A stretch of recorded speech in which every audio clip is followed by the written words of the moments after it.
Our present model has medical care on one side and mental health care on the other side, and often it's billed as, well, we can't afford to take care of everything, so the medical stuff is more acute, and that's what really kills people, and those are the real illnesses, and those are the ones that have real treatments. So let's just pay attention to those. But as I've already mentioned, it seems to me that the next iteration of our healthcare system has to have a more integrated, collaborative care approach. But I think we have to go even beyond that, and this will be the last part of my formal presentation. I think we have to go beyond that to also changing our perspective about what we're trying to accomplish. So again, now we often think that our job is either to treat the illness and get somebody as back to normal as we can, or improve their health status and improve their adaptive capacity. And again, historically, the healthcare system in the US gives a lot of lip service to prevention, to improving health status, but most of what we really do is treat illnesses and hope we can get somebody as back to normal as we can. If we add even the issue of health promotion and wellness to this, again, these days, and at the other end of the spectrum, palliative care, again, we're getting better at it, but it's still often that these different aspects of a comprehensive system are often in competition with each other for resources. So it seems to me, again, from this point of view as well, we need to integrate and collaborate and develop what I would say is an optimal illness care system, which incorporates all of these aspects, including health promotion, wellness, prevention, as well as treatment, as well as palliative care. There are a few examples of that throughout our system in these days. So let me give you a personal example of what I'm talking about here. This is a bicentennial case example because I saw this gentleman and his family in 1976 when I had a lot more hair.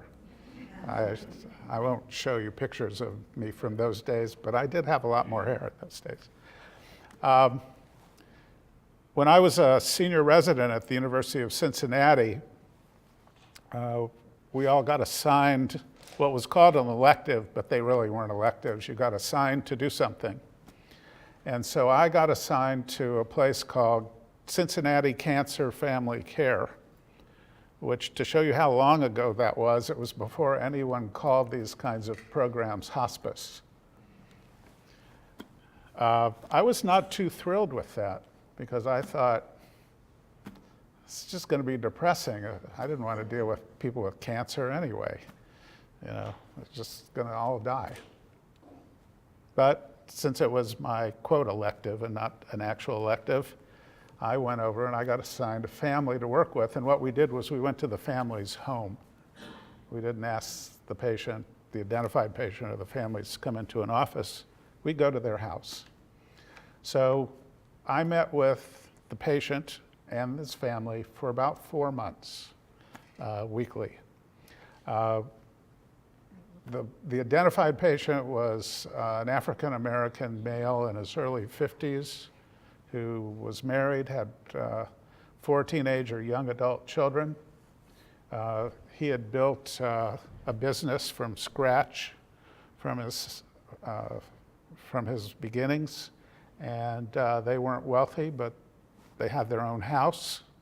They owned the house was paid off, and Dad was diagnosed with untreatable lung cancer.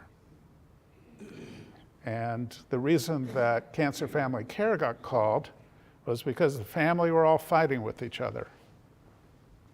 I went to see folks and I saw the gentleman who had cancer separately from the rest of the family at the beginning. And I said, you know, basically, can you tell me what's happening? And he was pretty down in the dumps. This was a self-made man who had always taken care of everything himself. And he was a very strong patriarch in the family. He wasn't used to not being able to take care of everything. And he said, now I'm about to die, and I can't do anything anymore.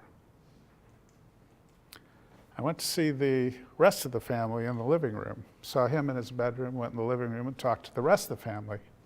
What's going on? Dad won't sign his will. They were all really unhappy. Dad won't sign his will. If he doesn't sign this will, we're going to lose the house. It's the only thing we've got.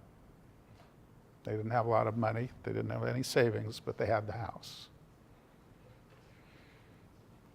So I thought, okay, so what am I supposed to do now? This was in the days when Elizabeth Kubler-Ross had just published on death and dying. So we were all being taught about different phases of a response to terminal illness. So there was denial, anger, acceptance, etc. So I thought, well, they had skipped over the denial phase and they were right in the angry phase. Except it didn't make sense because everybody knew Dad was going to die. And what they were upset about was, I thought, something completely realistic, which was he wouldn't sign his will and they were going to lose the house. So I'm not sure exactly what I did. I did a lot of listening. But it seemed to me that my terminally ill patient had lost his sense of self. And let me just take an aside here. What do I mean by that? This is a concept from psychoanalytic theory. And one way of thinking about it is that part of healthy psychological functioning involves self-awareness, self-monitoring, the ability to self-regulate how we feel, how we interact with other people, to adapt to stress, and be able to use a variety of psychological supports, which the need for never goes away throughout life. So let me go back to my patient. So it seemed to me that he had lost his sense of self.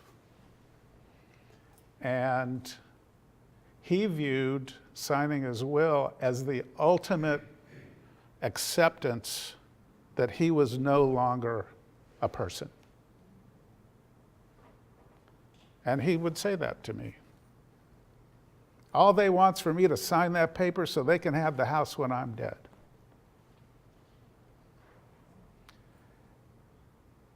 And I said, you know,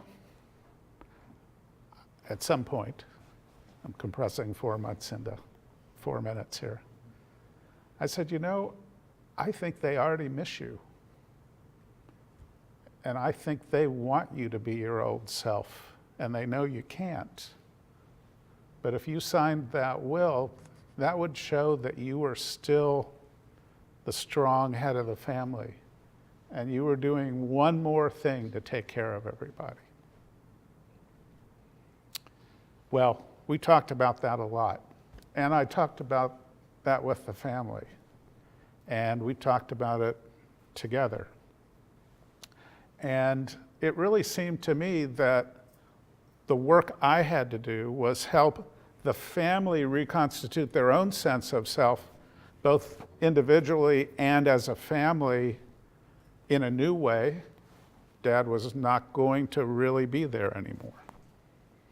And that I had to help my patient reconstitute a sense of self so that he could take an action that was consistent with the way he took care of the family, consistent with the way he liked to see himself, but in a new way. Because certainly there was no doubt he was going to die very soon. And as this issue got out in the open and got talked about, the anger faded away. His depression faded away. And he finally agreed to sign the will. 3 days later, he was hospitalized, and a week later, he died. So this is just an illustration. The reason I'm giving you a 35-year-old story, 45-year-old story, not quite 45, is because it was the first time I had dealt with this kind of a problem, and I think we often remember the first time we do something. But as my professional life has gone along, it has seemed more and more clear to me that part of the psychological task of aging really is learning to age with integrity, because we have lots of losses in life the older we get. And I just made a short list. We retire, or we lose the capacity to work, so we lose that part of our identity. We have illnesses. One of my colleagues today said, God, you should be glad you're not as old as me. I think he's 2 years older than me. He said, my knees hurt, my ankle hurts, my back hurts. He said, I don't know what's happening to me, he said laughingly. So we lose our physical capacities. Sometimes we actually lose our spouse or our family members or our friends because they die before we do. Cognitive function declines even without dementia. There's often a geographic location. People don't stay in their homes, unlike my patient. Often patients or a couple move into an assisted living place, or the kids say, gee, Mom and Dad, that house is just so big, you don't need it anymore. My kids have already started saying that to me, which I take as a bad sign. So my only answer so far is I've been planting my garden for 20 years, and I used to drag them out into helping me out when they were still at home.